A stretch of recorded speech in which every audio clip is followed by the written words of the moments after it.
All right. Hello, everybody. Happy, what's Friday? Friday. Feedback Friday. You know, I was in such a rush for the long weekend last week. I really forgot to put out a call for submissions for this Feedback Friday. So we're going to be back to Reddit and roundabouts, unless some folks have some last minute stuff. Happy to take a look at that as well. Hey, Krister. Welcome, everybody. I do have something to cover. If you didn't watch, if you missed the Hex Crawling 101 just open kind of chat from yesterday, we sort of sidetracked a little bit when friend of the channel, Brian Smith, was posting about trying to make a mini golf game, a sort of mini golf RPG kind of micro game. And we sort of spitballed a few things around, and he has posted kind of some prototype, at least, or maybe even would be pre-prototype, alpha prototype stuff. And so let's just go over this because why not? And then we'll get into stuff. We'll look on stuff on Reddit. So Brian Smith said, these notes and sketches might not make sense, but this is more of a thinking out loud, I guess. Thoughts and suggestions and questions are totally welcome. And of course, if you feel like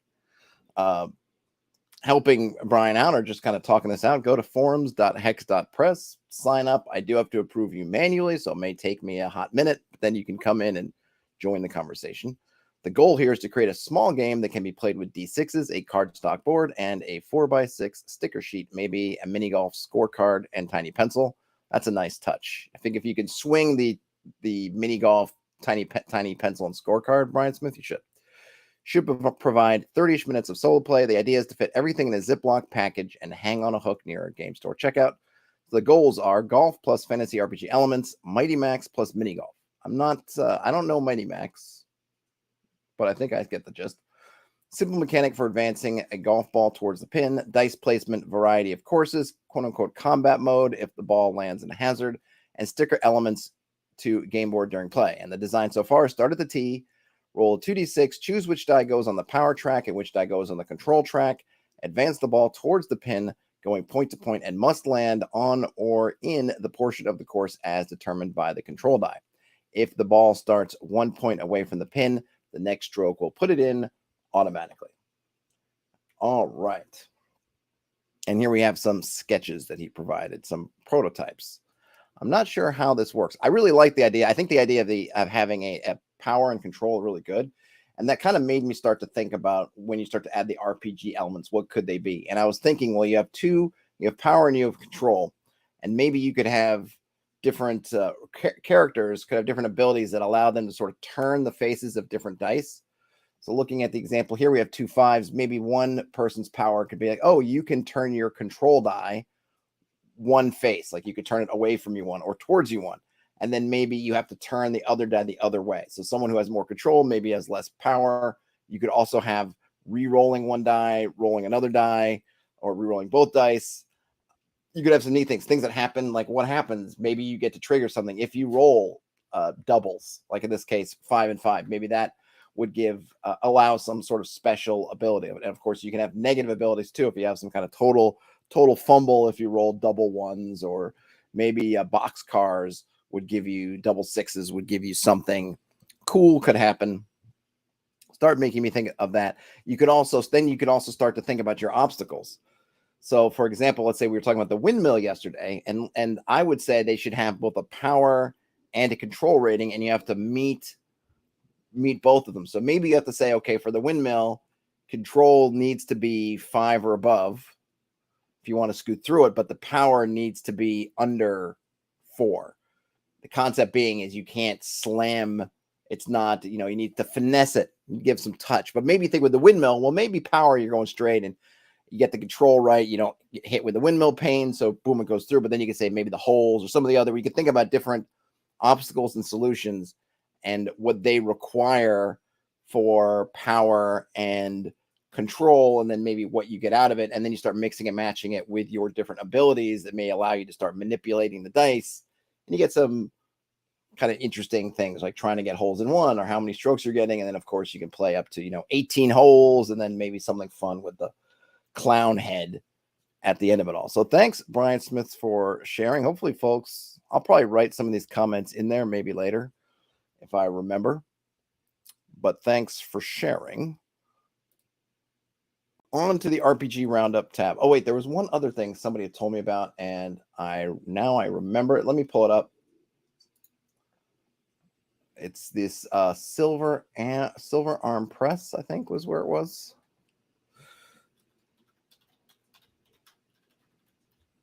.com. I think that's right. That is right. And we want, someone had told me about this, kind of, it riffs off of,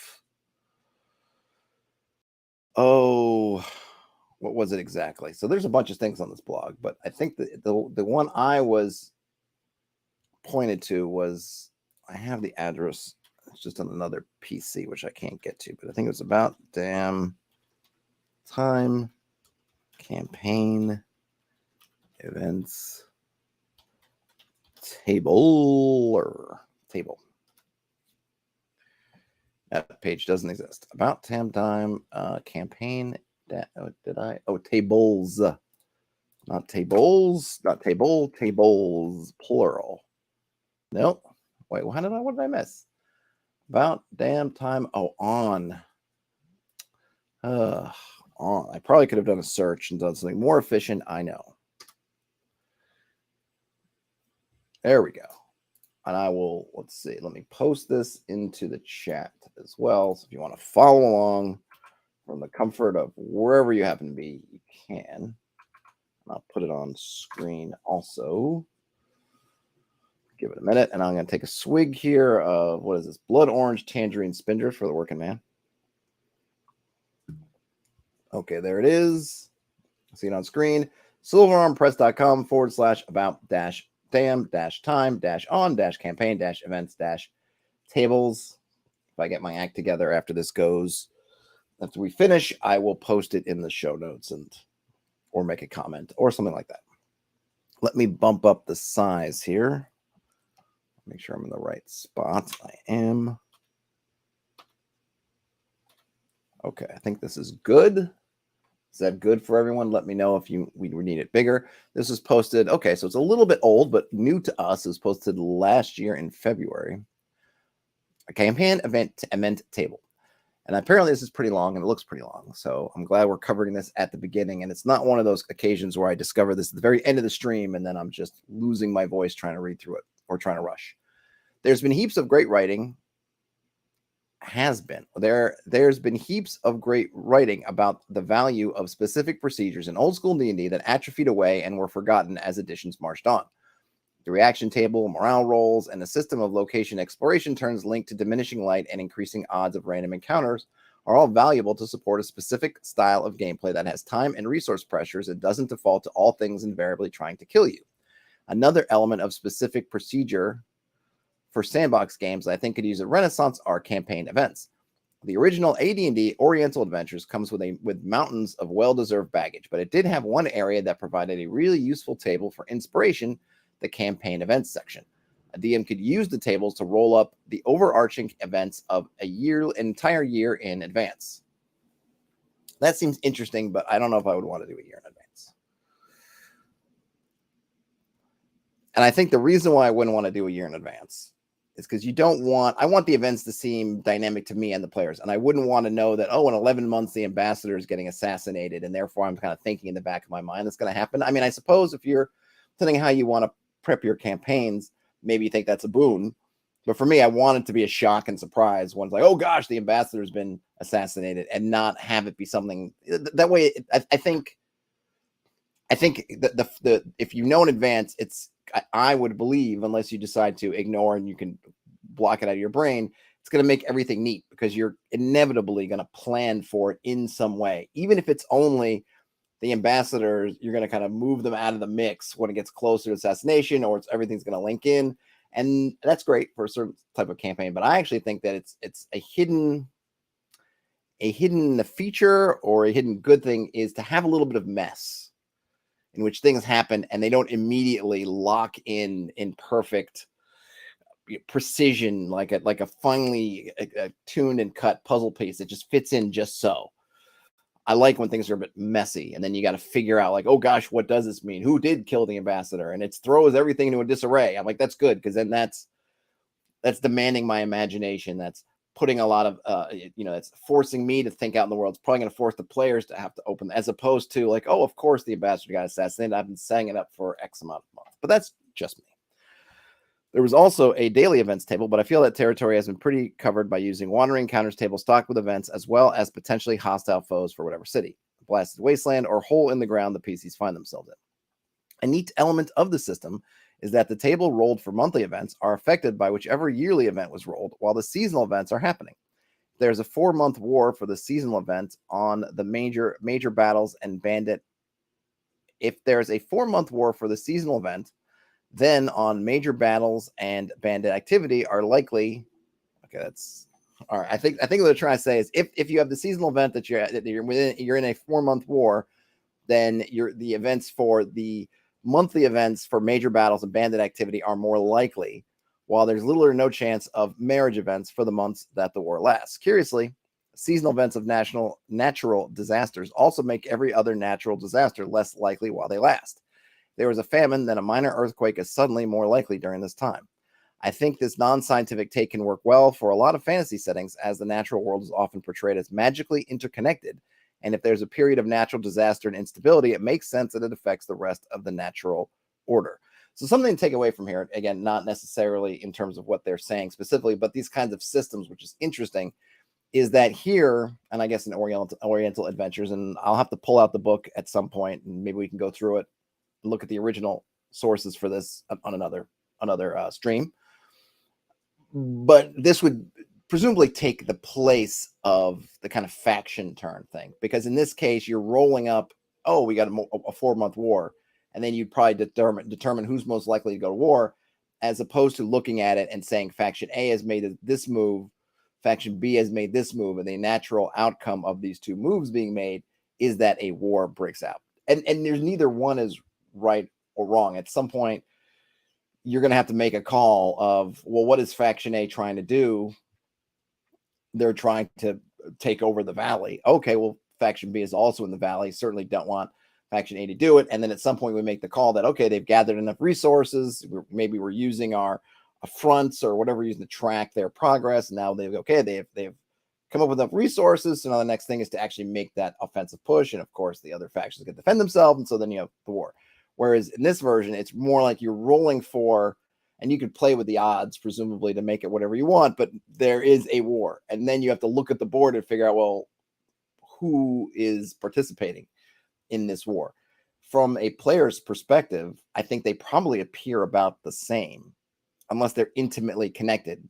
If faction A, the party's been really deep into that, working with them or against them, or sort of in the information loop, you probably, the context might seem weird if it's like, oh, okay, faction A is marching to war, and the party's like, well, we've been doing all this stuff and they haven't hinted about it, nothing. And then you're like, no, I guess it was a super secret plan. Or you simply say, well, or you simply decide that, well, it can't be faction A because the party, and you pick some other, factions. But I think it's interesting how you can look at these different ways of getting to, from the player standpoint, the fictional standpoint, the same thing, which is a 4-month war, but how you get there can be very different. This one, obviously, once you set up your tables, is a lot less prep than following all your factions, but also potentially less sensical. The context might be difficult because when you're having all these faction steps, then things have a certain logic to them, which you can feed out into what's happening in the fiction. Whereas with the event, it can kind of come out of nowhere.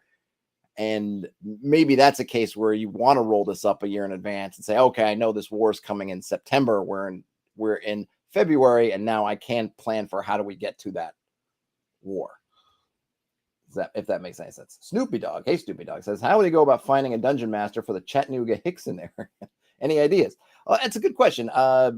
So there's well, I would say meetup.com. Well, okay, no, sorry. And I don't want to sidetrack too much before I get back to the thing at hand. But for local things, the first place I would go to is your local gaming store. And I'm assuming if you're in college, university in the area, I would say go to your college, university, check out whatever they're doing now, either the message boards, whatever they're using. Other than that, go to your local gaming store. There's usually, if they may have it online now, but still even now, often it will be some kind of cork board or something else where people will post notices, and oftentimes you will see things there. If they have gaming nights, you can just show up and see who's playing and who's got openings, and if you can get in some open table type games. And then online, there's meetup.com is a good one. And then there is a subreddit called LFG, Looking for Game. You can also check that one out. And you might want to check your local, if there is a Chattanooga Reddits and things like that, you can look there. But that would probably be my first thing is, if you're at a school or university, check there too if there are gaming groups. But then local gaming store, meetup.com, and then the LFG subreddit. Okay, back to this. Where were we? All right. So we were looking at war and all this stuff. And okay, great. These kind of seasonal and monthly events. These tables are interesting because they introduce a broader plot that doesn't involve the players while using the oracular power of dice to surprise a game master and inspire them through producing seeds, pushing the game into a direction they wouldn't have taken if they had just created the timeline of future events from their own plotting and creating an impression of the wider world going on and changing without them giving a great sense of verisimilitude to the setting. Some of these sentences they're a little, I won't say rough, but they're complex. These events don't have to be written in stone, but offer inspiration, provide a living world that changes without the PCs touching it. When I'm running a campaign, I found that it's easy to have everything just remain in a state of delicate stasis until the PCs come and screw it all up. In my opinion, Hot Springs Island is the best sandbox RPG adventure published at this point. They refer to the setting of the island as a keg of black powder, with volatile elements and complex factions in a precarious equilibrium, waiting for the PCs to come in and light the match that blows it all to hell with their shenanigans. One downside of this approach is that large changes to the setting are only precipitated in a rippling butterfly effect as a result of direct or indirect interaction with the PCs and centers most events of broad-reaching disruptive change around them.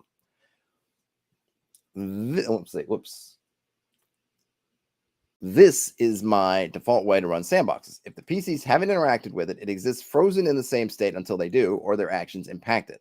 This works for my brain the same reasons most video games don't render every single level and simulate every entity in the world while the players aren't there. I'm saving precious processing power. Still, there's a lot of gameplay value in simulating a world that feels alive and changes in big ways in the background without any PC input. Before getting to the tweaked campaign events table, there's a couple of other ways I've seen modules and systems introduce change that exists independent of PCs. The Sandbox Mothership module, Pound of Flesh, uses an event meter that ticks up in one direction every session along a series of crises from a dock worker strike to a cybernetic plague until they get to their inevitable cataclysmic conclusion unless the PCs act to prevent this. I use a more limited potential timeline of future events if the PCs do nothing in my Space Western module, Desert Moon of Karth. I took the future timeline idea from Deep Carbon Observatory. These are great and focused, but only provide one of three potential timelines of changes instead of a huge procedural range for a long-term campaign in the same area. All right, let me get another drink here. Whoops, sorry about that. I'm apologizing, but I bonked my mouth slightly and probably nobody noticed but me. Faction procedures offer another way of introducing more setting dynamism without needing the PC's finger in all the pies. I ran a really enjoyable star hopping campaign with friends using Stars Without Number for 14 sessions. The detailed faction procedure was a lot of fun to run 6 factions through for an hour each week with an automated spreadsheet of their assets, but the solo RTS I was playing didn't seem to deliver the same value for the players. I think something like Mouse Ritter's faction procedures would have been more usable for my purposes. In that procedure, factions each have several goals that require a certain number of progress marks, depending on how difficult the goal is. Between sessions, a die is rolled to see how many progress marks are added to their goal, adjusted by how many unique resources they have at their disposal. If the goal is targeted and harming a rival, they lose one targeted resource when the goal is completed. If the PCs help or harm the goals of a faction, they can add or remove a number of progress marks toward the goal depending on the scale of their interference. I think a faction system like this could pair nicely with an overarching campaign events table representing more unexpected outlier events and acts of nature than the steady progress of factions toward their goals. Here we have an image of something called PNN Breaking News. And you have sector-wide news here. I'm not going to read through this, but the caption says, fun to make and brainstorm, but worth the extra hour a week rolling dice and creating a news feed? Maybe. In making my own version of a campaign event table, I made a number of changes from the Oriental Adventures events table to make it more user-friendly, and customized my swords and sorcery campaign purposes and preferences. First, I changed the number of disruptive overarching events to the categories faction chaos and natural chaos, which sums up the origin of most types of large changes that affect the area. I also reduced the timeline scale from yearly events and monthly events to seasonal events and weekly events. I did this because I tend to operate campaigns on a shorter in-game time scale than I think they were assuming in 1985. If you run a game with regular downtime in between, or that operates on the same time frame as reality in between sessions and dungeon expeditions, it's easy to have an event come up every session, which is my ideal pace. You could easily adjust what increment of time the tables represent to your liking. I think these are best rolled in advance to create a timeline of outside happenings if the PCs don't interfere, and synthesized into a more detailed and partially interconnected series of events. Also, credit to John Arendt of the campaign events table in their Black City setting, inspiring several of the entries. Ooh, okay. Null Terminated says the density is why. Oh, okay, so Null Terminated. That's okay. I couldn't remember who had sent this to me, and it was Null Terminated. Yes, I'm glad we did this outside the Hex stream. It would have been too much. Krister says, I like the idea of working with factions. Give players something to do that will actually physically affect the factions in a mechanical way. I do too. Rylan says, one way to work in predetermined events is through prophecy. Yes, I do like that. And as I'm thinking about this, I think I like that there could be some things which could be fate or destiny coming in, that there is a war that's going to be coming in or some other cataclysmic event that's going to happen in some time in the future. And then you have your prophetic things that you can have. Whoa, what's going to happen? Oh, I see a battlefield with Phil, covered in bones and wet with blood and mud and crows feasting on decaying flesh. Oh my gosh, right? And the sun is setting, and there's the leaves are red, also like blood, something like that, right? Ooh, oh, well, wait a minute, we see this and say, oh, this must be in the fall because the leaves have turned. We got to try to prevent it. Do we, and then you can get details. So you get this great kind of event. So I think for that, it works really good. I wouldn't want to do it for everything, but I feel like maybe we're on the same wave, like me and Silver Arm Press, in terms of having sort of some major things that you can look at. And as Rylan says, for prophecy's sake, and then you can start thinking about, okay, who is involved with this, and then it even could help you construct your fronts in terms of, or whatever your factions are, in terms of, okay, there's going to be a big war at the end of the year. How are these factions? How does it interact with the factions? Then you actually build up what they're doing, and then you can get to these, as this post talks about, having some progress or check marks or something that's kind of leading you inevitably to this war, unless somebody can stop it. If they choose to stop it, maybe the party will just get on one side and then even just help escalate it for one side versus the other, whatever.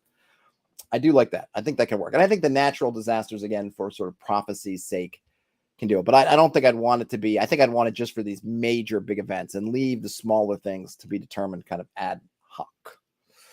So here we go. How it works. Roll on the seasonal events table. Roll for how many weeks of faction or nature chaos caused if needed.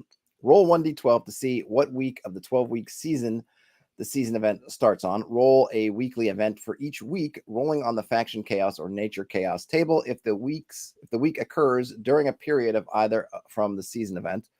Repeat the process for more seasons if more time in your game's calendar is needed, but probably best just to wait until you get right before the next season to roll again. Look at the series of events and weave them into an interconnected timeline of what will happen in the region that season without direct interference by the PCs. And so we have a D100 table of seasonal events. I'm not going to read all these. Number one is the Dragon Wakes. Another one is a coup plot is discovered. Another one is an invasion. We have war, famine, so on and so forth. A cinder storm, whatever that is, erupts. And then your weekly weekly events is a table with 3 columns, again, D100, and then it's broken down to if you've rolled it during a faction chaos event or a nature chaos event or during normal times. And there's a lot of overlap, but it's just a way for you to essentially weigh different things. So as the example they talked about earlier, if there is chaos going on from a natural disaster, probably banditry is going to go on the rise.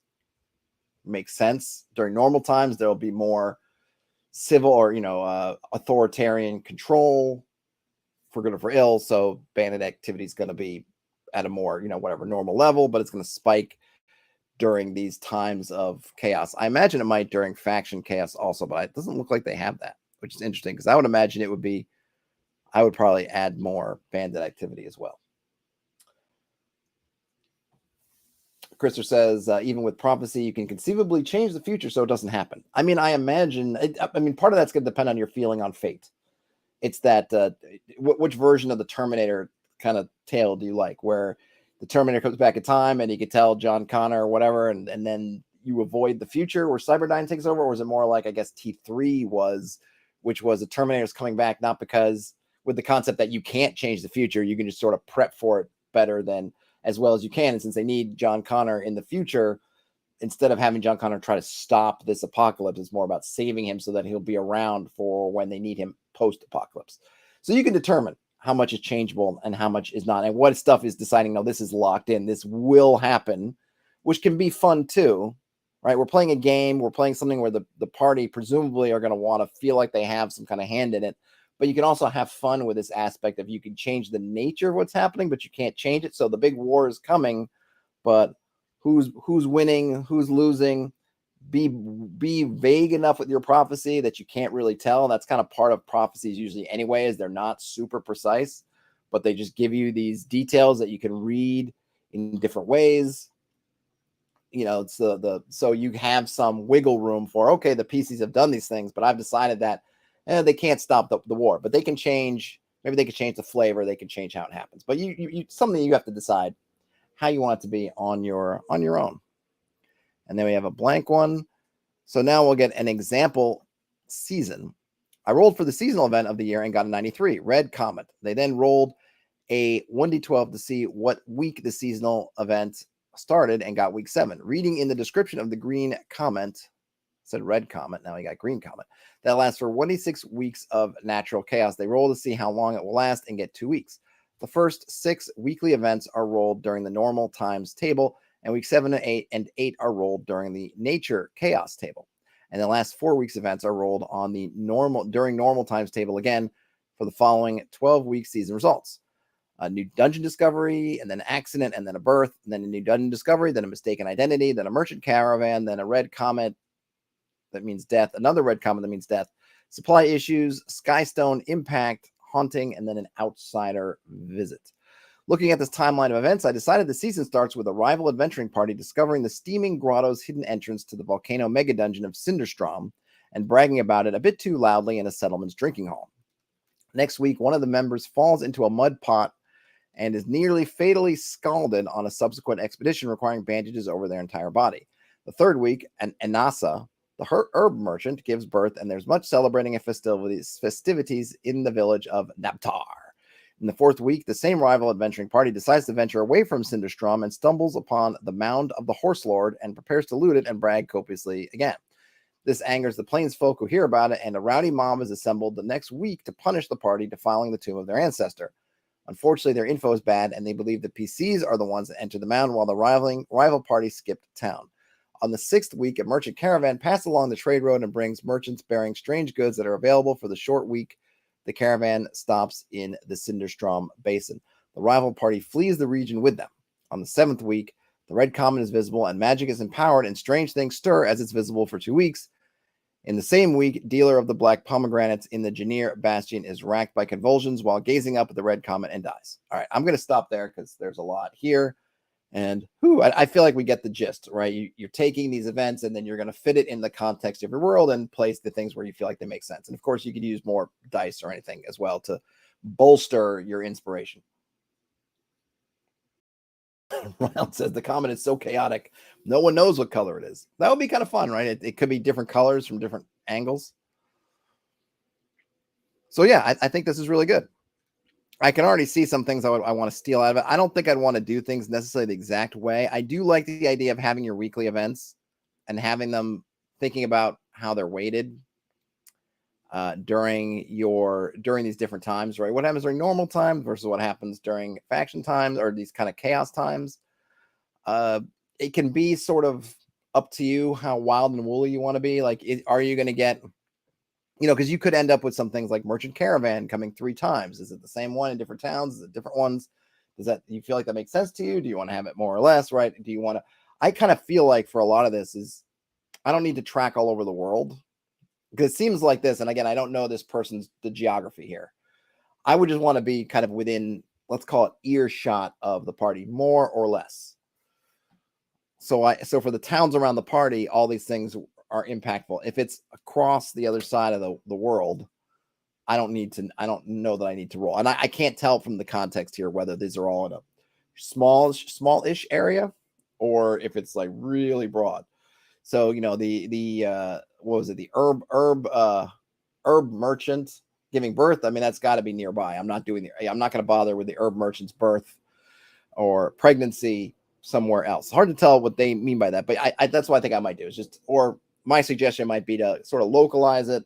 What's within sort of the, your whatever messaging system, your the local telegram lines, be it or word of mouth or messengers, because the stuff that's on this weekly level is not really of regional importance. I would imagine, unless they kind of add up. Like you might think, if one person dies from staring up the red comet, local concern. It's odd, but maybe he was old, sickly, whatever. Second one happens, and then you got a third one, that might then spread around farther. But of course, this is all stuff that you can adjudicate on the fly. I don't think you have to make any hard and fast rules about it. At least I wouldn't. Null Terminated says, I like the idea of prophecy, but I found it works okay as a random weekly roll and day of the week on a D8. And the events work okay with mythic oracles. Yes, I would definitely lean into other oracles as well to kind of, if you need to. If you have an idea, obviously just go with what you got. But, oracles are great for just giving just more inspiration. Those are my favorite parts of like the mythic oracle, or what we saw in Dragonbane was just these kind of hitting those, just rolling those dice and just putting those aspects together into some kind of phrase. Doesn't necessarily make sense, but I always find that there's something thought-provoking about them. Null Terminator's got to go for a meeting. All right, don't be late for your meetings. If it comes between the stream and work, take care of work. The stream will be here when you get back. Or it won't, but at least the recording will be here. So either way, we win. All right, that was great. That was about damn times. I like it. I think we'll have to look closer at the Oriental Adventures. And I think I'm going to have to figure out how to work some of this into the solo hex crawl, because I think this will be good for working up events and such. Okay. That was that. Now let's see what's going on. I'm on the RPG Roundup of Reddit as usual. As I said minutes ago, if you weren't here, if you have something that you'd like to share, my goal with this has always been to really feature stuff in the community and less just rando stuff from the internet. I forgot to put out the call this week for submissions. I had two weeks in a row, which was good, and I'll try to remember this weekend to put up a call again, and hopefully get to a point where I'm just getting a steady stream. But the channel might not have enough. I might need to grow the channel a bit more to get that balance of folks who feel strongly enough to send stuff in, versus folks that are satisfied with just me blathering on. All right, what's going on in the RPG Roundup? It's a frame or murder or not. Was a campaign starter. And the start of a campaign, it's kind of okay, but you got to be careful with the framing and things like that, because when it feels like, I don't like I will say this. I do not like when a GM sets up something where my character has done something that me as a player would not do. Oh, well, you did this. I'm like, no, I wouldn't have done that. I wouldn't have done that at all. I don't appreciate it. Right. So I would not like, especially, well, I would say this. You could probably clear it with me and say, hey, look, we're starting this campaign. I'd like to do this kind of thing. Would this be fine? Whatever backstory, something like that. I'm like, I'd be like, okay, if it makes sense, sure. But I've seen this happen kind of off the cuff for the GMs, like, oh, well, you just do this thing and then this happens. I'm like, no, I don't do that thing. And then that other thing wouldn't happen because I wouldn't do that. So be careful. Krister says you're going to try to remember something for next week. Awesome. What's a horribly gruesome thing to do to an NPC? I mean, do you really need to?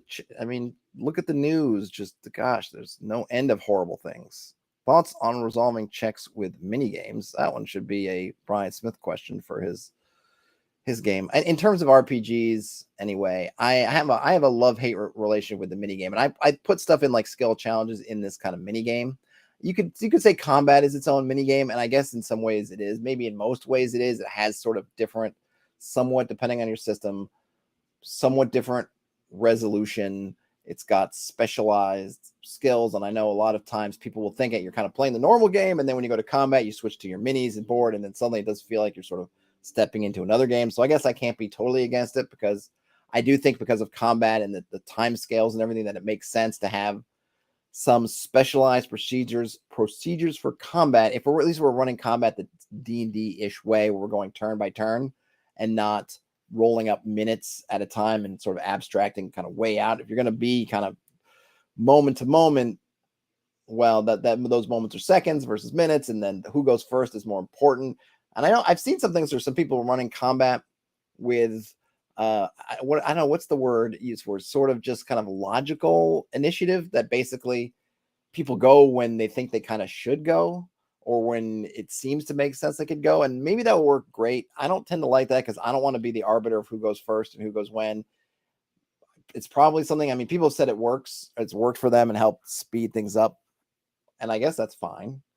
But I don't know, something about that, I don't know if I like that. I'd probably be more into that the whoever goes could maybe point to the next person and say, and then you go, so that you could still sort of chain things along, but it's not me saying something. And that maybe has more interesting, what's the word I'm looking for? Has a more interesting side effect, or sort of side strategies. For example, you might want the enemy to go towards the top of the order, force them to say commit to something, so that, and then the rest of your party can react to that. For example, if you try to draw out somebody, like the MacGuffin's in the middle of the room, but the bad guy is kind of in a really tough spot for you to get to.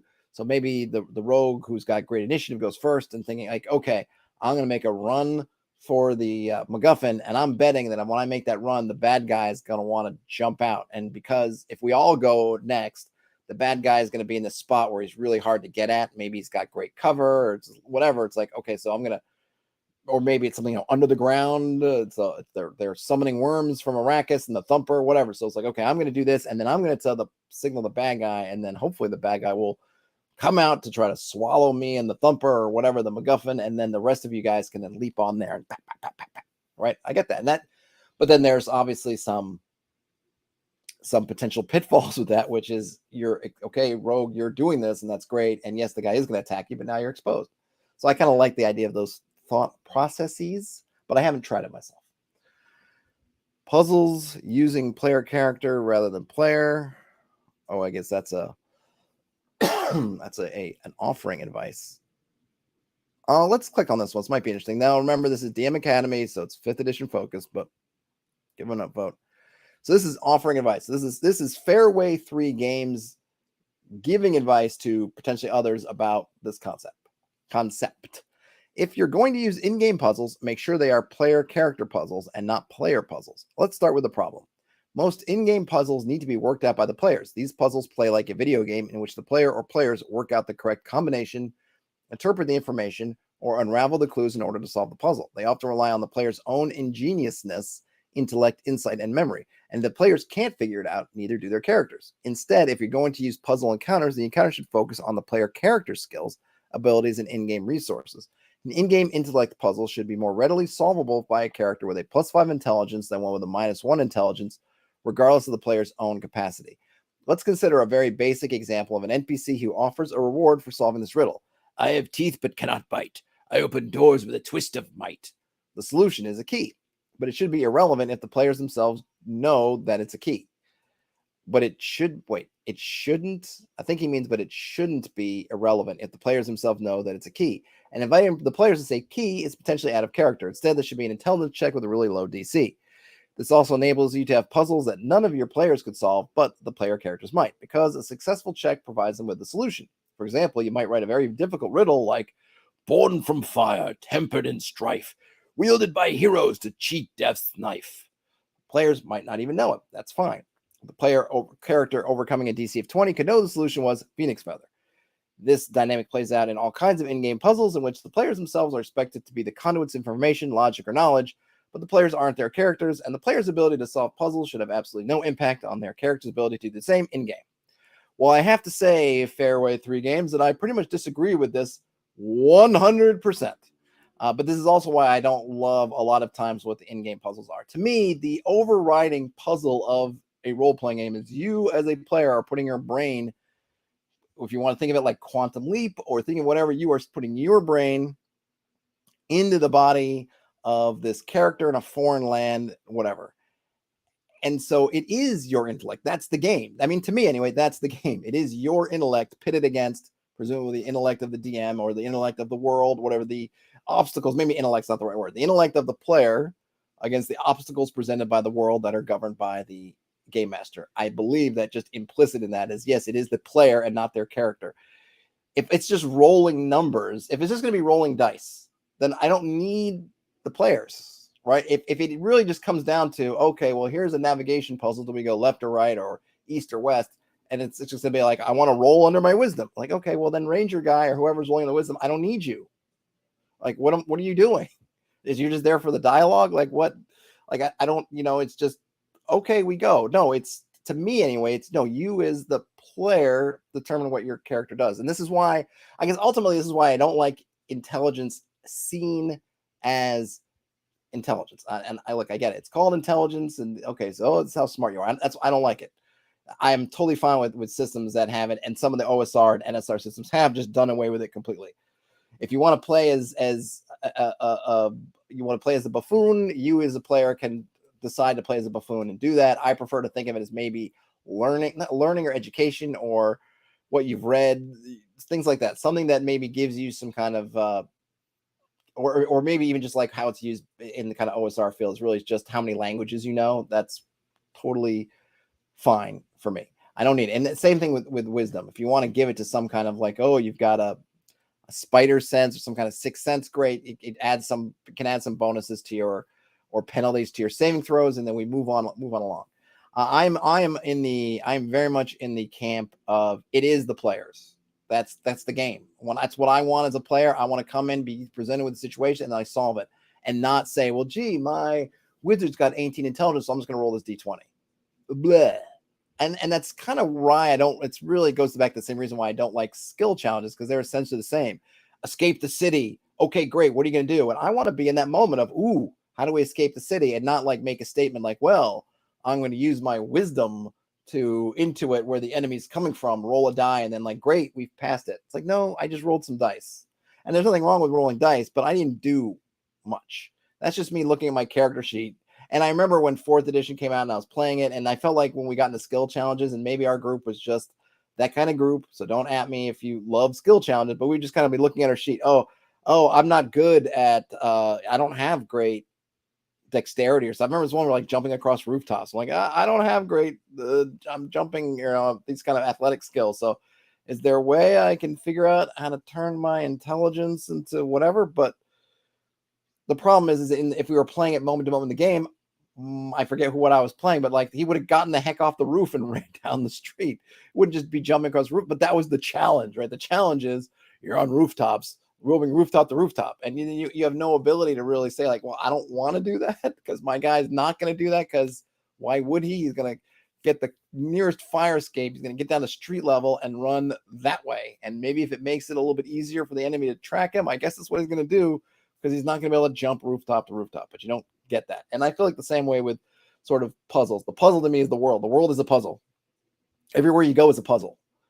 And I feel pretty strongly that unless it's a really good puzzle, unless it's a puzzle that really fits the context of the world, all these elements in game are already puzzling enough. I don't need to add a puzzle on top of it, especially if it's one that's kind of abstract, where it's like, my classic example of you come into a room, there's a Sudoku on the floor, and then I slide you a piece of paper, solve the Sudoku to pass. Like, what does that have to do with anything? Like, I'm not a fan of those, but I'm also not a fan of just of essentially removing player cleverness in favor of rolling under their character's int score. Like, pass and pass again. Rylan says, I prefer the term intuition over wisdom. Wisdom tends to mean having a lot of experience, and yet an inexperienced character can have a high wisdom. So intuition is a better fit. And then intelligence could be intelligence or intuition. Yeah, I think you can do. I've changed it. Like, I think I've bandied with having like learning or education that someone with high intelligence has more kind of book learning, something like that, right? Where they went to universities, they went to whatever, and or they just naturally just picked up on all kinds of stuff and have great sort of recall things, but they're not smarter than somebody else. And look, if you want to play the kind of oafish character, which is a trope in all kinds of fiction, that's fine. But that's you. To me, that's you as a player. You make that choice, and then you decide as the player, I'm going to make a suboptimal decision to role play being an oaf. And you can mechanize that stuff like we've talked about with different things, mechanizing it. Well, maybe if you play up to this weakness of character, you can get an inspiration type die, whatever. But, the player, you make that call. I don't need to have it all of a sudden to be under that, intelligence. Not what I will tend to bring in intelligence in my own game right now is if the players come up with a plan that's kind of like using sort of modern, like, oh, well, we're in a bat cave and they're like, great, we're going to make gunpowder. We got guano. I happen to have whatever nitrogen. I don't know what it is. I happen to have all the ingredients for gunpowder. So I'm going to make gunpowder. And I'll be like, yeah, roll into your intelligence or do something like that. We'll see if you know anything about gunpowder. But other than that, I don't bother with them. I tell my players, don't look at your intelligence, anything. If you want to play dumb, you can play dumb. And I think in my RPG Heartbreaker, there will be something else, not wisdom and intelligence. Christopher said, I think of intelligence as book smarts and wisdom as street smarts. Yeah, I'm okay with that, but not again, like I don't want to, I guess ultimately I don't want my players to be leaning on rolling under those dice. Now the OSR already does a good job of not having that. So like when I remember when one of my newer players, I think maybe the first time, he was like, oh, can I roll to see if I know that they're lying? Or like, what can I roll to see if I know that they're lying? Because I think coming from, 5th edition, and I'm like, there's no roll, man. You decide. Do you think they're lying or do you think they're telling the truth? That's you decide. That's your call. So I don't have them rolling under a lot, but I think I'd be fine with just extra languages, maybe some other perks. Extra languages, I think, is actually, we know that, right? OSR and stuff, when you could run into all kinds of creatures. I think having multiple languages besides common or whatever your human or your sort of main lingo is, I think is super powerful and useful. And then I think for wisdom, here, get some bits and bobs to your saving throws, which are also really important, especially at low levels. And then that's kind of it, but your game, do what you want, obviously. But I do not think I agree with this advice. Yeah, see, Iron Bear 83 says the problem with the solution is that it reduces puzzles to a skill check. And for some groups, that's fine. But for others, puzzles are an enjoyable minigame they don't want to solve with a die roll. Yes. And then Fairway 3 Game says, but then I think the point is, can they role play a solution in character? You don't need a dice roll. You're free to use other in-game mechanisms to do it. Could be role play, could be something else. I look, on this point, I will say I agree with Fairway 3 Games in that, it should be a solution that's kind of character driven, world driven, which is why I like the 2 puzzle dungeons. The one, I forget the ones, we've covered them on the channel. Really good because they have that, right? Everything has context in the world. So even though as a player you're figuring out the puzzles, your solutions basically look identical as your player solutions because it's all based on observations and experience in the world, and not on something that exists outside the world, like understanding what a Sudoku is and what's missing. It's like it's coming from in the world, it's going back to the world. You as the player, you're interpreting the stuff, but then you as you're solving it, it's kind of like your character and your player doing the same thing, as opposed to the player going kind of one way and the character sort of not. Though, I mean, even a lot of abstract puzzles have that element. I mean, if you're in one of those things like you're 2 doors, one always lies, one always tells the truth, and you have to have them answer whatever one question to get through. That is a character-driven thing. Your character is dealing with it, and the player's dealing with it. But I just don't feel the need for those so much. Like I said, unless they really, the context and everything really makes sense. Christopher says, well, the thing about telling if someone is lying is that you try to study their body language and look for signs of nervousness. You can't do that with a DM, so I think there's a reason for rolls.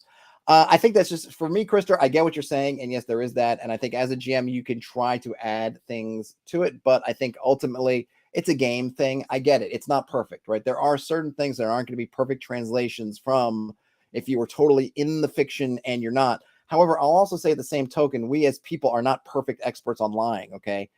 It's like in movies where the guy goes, "Oh, I can tell you're lying. You're a bad liar. You're telling the truth." Oftentimes in real life, we don't have that kind of insight. So I feel like it's a wash.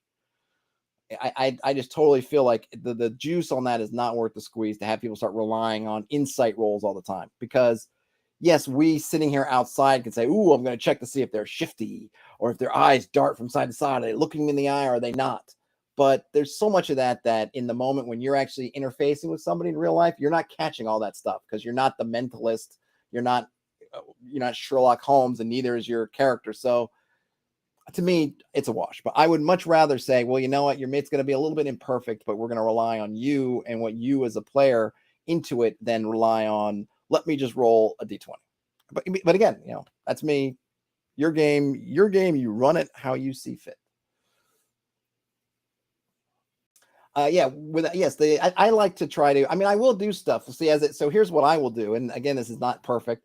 I will often mention body cues, but oftentimes they're vague because someone, I might say someone's shifting. Like, you're in the bar and you're talking to the bartender, and like the bartender starts to be shifting a little bit. But then I might also say like they seem nervous or they seem whatever. So I will try to give some cues, but I don't try to make the cues obvious. I won't say, oh, they're shifting because they're sweating. Maybe they're sweating because they're nervous. I'll say like, well, they're sweating. It could be they're nervous, but it's also hot in here.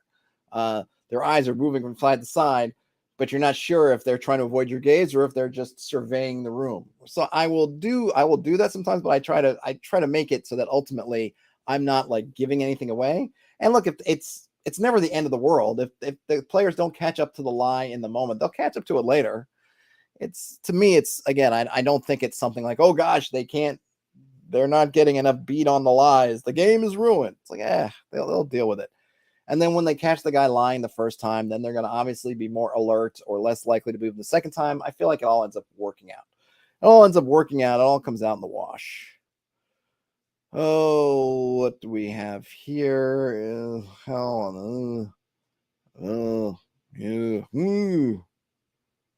don't know what the difference is between Fate Core, Fate Accelerated. Well, Powered by the Apocalypse, it's its own game. How can I limit the amount of long rests give to my players? Just limit it to one a day. Long rest should be once a day. That's like you're going to sleep. That's how you limit it. But I think what often happens is people, I guess I say that, but I'm coming from, the OSR space in which days and the passages of that kind of time generally have meaning.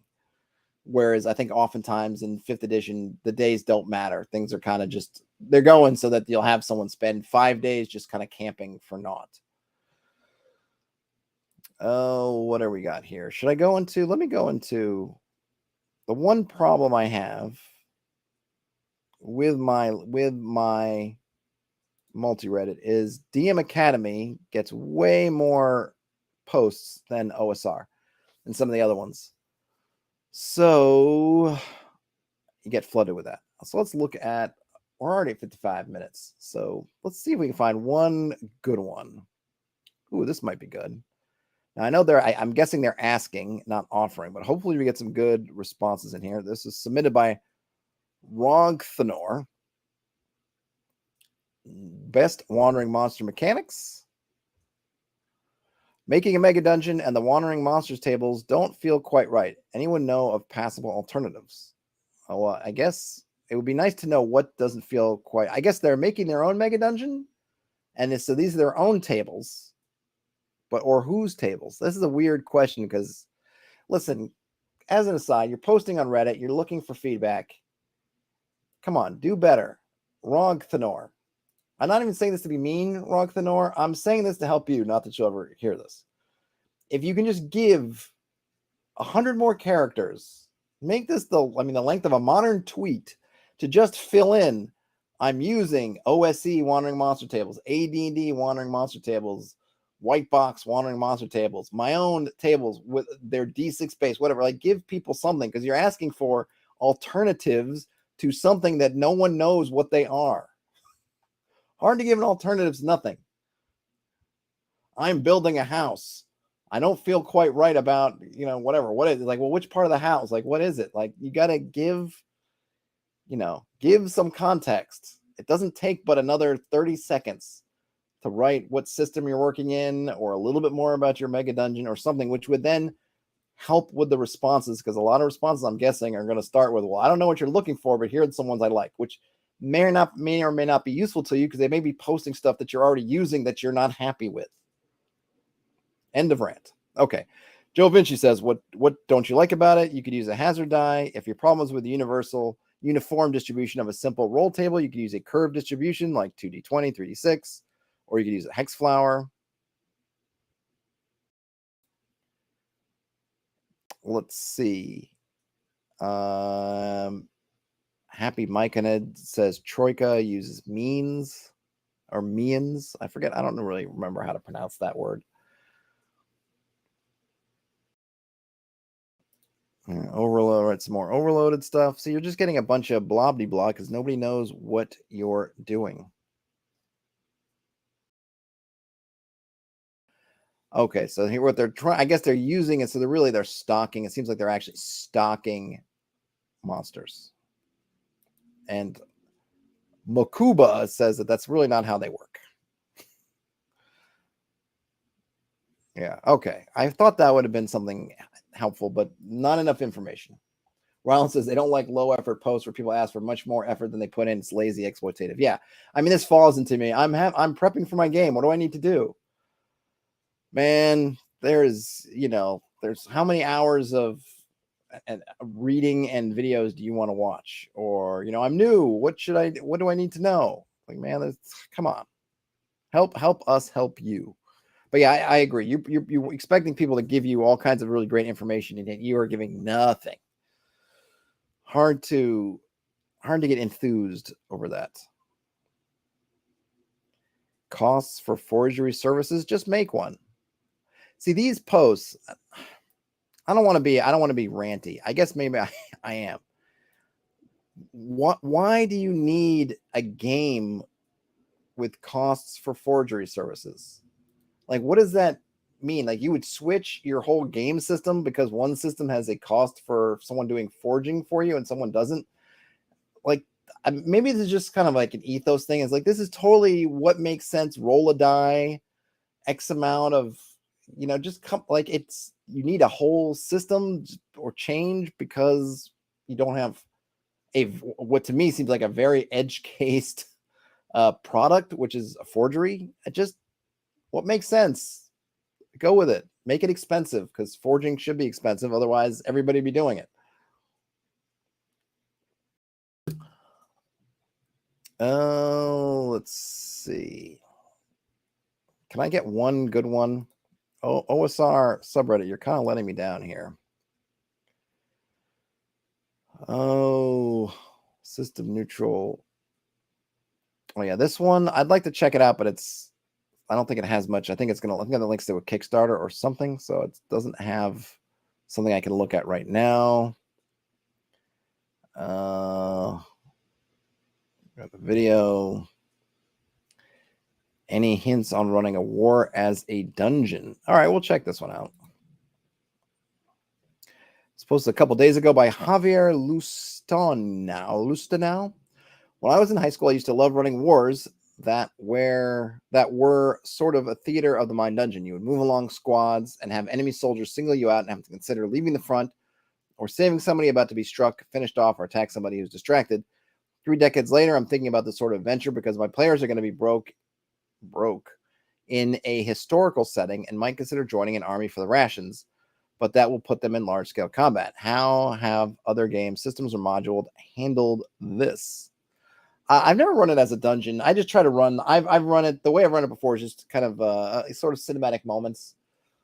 Have the group acting as a group. You're on the battlefield. Your fronts are going to break up in these melees. You're generally, I suppose, I think of it. I suppose this is where I take on a more of a Hollywood aspect of your party. Kind of, you're not in just a line moving up, and you lose. You're going to lose, or at least I assume, because this is kind of how Hollywood presents it. Right, your lines are going to basically lose some cohesion, at least your front lines, when you have contact with the enemy or something. And so you can just kind of I just play the party as kind of their own little group, and they're in the midst of things. And that's one way to do it. Another thing I've done is just giving them specific objectives. So you have the main armies going out, and then the party is like special unit A, special unit A. We need you to take out those catapults. Yes, sir. Yes, sir. And then off they go. And so I run that catapult encounter, and then we reconfigure the battlefield depending on how that catapult encounter does, something like that. I think that's kind of the easiest way to do it. You can always get into the Matt Colville deal where giving your party actual control over squads or units of the mass combat and just totally run it in whatever your mass combat system of choice is probably another way to do it. And there's probably some hybrid methods as well. I haven't seen any modules dig into that too much, so I don't know. I'm going to go for one more because that wasn't. Oh, there was my. But I mentioned yesterday's stream about river crossing. Oh, let's see. I'm getting into stuff I've already seen. But I'm trying to find stuff I don't have. OSR trinket table. I think they're looking for one and not presenting one. Question about insanity. Well, this one's got some comments. Let's see. Rule sets for a mobile stronghold. This is posted by RCV0015. I had an idea for a campaign called, quote unquote, Journey to the East, where the players would trek across my campaign setting escorting a mysterious box. One idea I had is for the PC to develop a quote unquote caravan of sorts, gradually building up retainers, followers, and wagons. Are there any rulebooks, zines that y'all know of that could cover something like this? I don't know, but I feel like you could just run it as a caravan. Slime Giant mentions Ultraviolet Grasslands. I haven't read that one, but that makes sense. And then Red Bulb talks about how much bookkeeping do you want? Kind of gets into the concept of bases. White Hack has bases. I'll check that out next time. All right, there's a game called Caravan on, was that Steam? Oh, on Steam. So I think if I was going to have a wandering stronghold, I would probably, I think, hold on a minute. I want to say that didn't Acquisitions Incorporated have something where they didn't have wandering bases, but I think in the, was it the B team, they had these souped up kind of wagons, kind of thing. Not they weren't wagons per se, but those, what would you call it? Coaches. But essentially, yeah, I would just set up some rules for your base, price it out. They're going to move slowly, and then you move across the landscape. I know that's very vague, but I would probably, I guess here's the thing, right? Maybe I would say for RCV0015, you don't need, and this is, I think, a lot of GMs put themselves into. You start looking up things that your players might do or that you want the players to do. So he's saying, one idea I had was for the PCs to develop a caravan of sorts. Well, the thing is they might not, and it might not make sense. If I'm escorting a mysterious box, maybe having some massive caravans not the way to go, because you know what? Everyone's going to know where that caravan is because it's huge.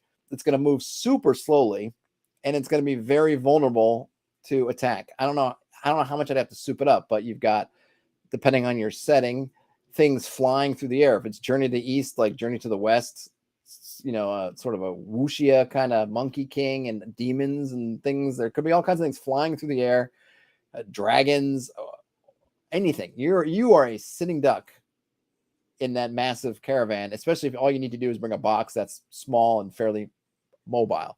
So there is to me, a good possibility your party's never going to want to develop a caravan. So then if they're never going to develop it, why am I spending brain power now coming up with all kinds of caravan mechanics? Because guess what? There's going to be another Reddit post in like 8 months by RCV0015. Oh, I had all these mechanics set up for this caravan. My party never used it, but here it is. Or, oh, why didn't they? Or, whatever. It's like, so don't worry about it now. When it comes down, when the party goes, aha, how about we create a really souped up armored caravan? Then you go in your mind, okay, great. It's going to take them a little bit of time to put together the resources, and we can figure it out, and then I can come look on Reddit. You don't need to pre-develop all these different options. You don't need to have the idea for what the PCs are going to do. Let the PCs do it or express a desire to do it, and then you step in and say, okay, here's how we can mechanize or make this desire come to fruition or whatever we need to do. Right? You don't need to pre-figure it for them. Just wait, because they may come up with totally different solutions. And then you don't need to be like, why did I develop all this caravan stuff when they decided to try to do a flying base? They ended up going with an airship instead. So now what do I do? Don't worry about it. Just wait. Just wait. Ron says it's a wagon railroad. And then Brian Smith says the problem is the GM really wants just to be a caravan minigame designer. Well, you know what? They can follow your lead, Brian Smith, and just create a caravan minigame to go into a Ziploc pouch that will hang in their local game shop by the register. And, they can just make that game. One, solo game, about 30 minutes, donezo. Christopher says, I think that's true. I think it's fine, though, as long as the GM is okay with it, perhaps never coming into play. I mean, look, it's always fine. Spend your time however you want to spend it. But since we tend to have limited time, I'm simply saying it. Sometimes it's good to be reminded of you don't need to do this. Now, if you want to do this, go ahead. I'm not saying don't do it. I'm saying you don't need to. If you want to do it, Bob's your uncle. Go forth. Go forth and create your caravan rules. But often the problem is GM's getting overwhelmed with a lot of prep that they feel like they need to do. It's good to take that little reminder of like, do I need to do this now, or should I just wait until the players go? And I guess ultimately I go like, I feel like I am advocating for player-led GMing, which is don't do it until the party actually expresses that in the game. Once they express it, then do what you need to do. Other than that, don't, because you're just spinning your wheels and you're kind of hoping. And then the bad part is then you start to steer them towards the mechanics you made. I don't know RCV 005, so I don't want to besmirch their good name, but there's a chance that they create a caravan rules and then they start to feed the characters into this stuff that they created. And it might be fine for some groups, but for others, they might feel a little bit chafed by it. They may never even express it. They might be like, I don't want to do this, but I feel like I have to because this is where we're being sort of funneled in. And you can get in that kind of railroady territory, all because you took it upon yourself to create a mechanic, to create a system that was not necessary. Krister enjoys creating mini games and little rule systems. Well, look, Krister, do it. And here you go, Krister. Do that and then post them to the forum so we can discuss. Brian Smith says it's like giving somebody a book of crossword puzzles and then like, I already filled in the answers I thought you'd use. Yeah, a little bit.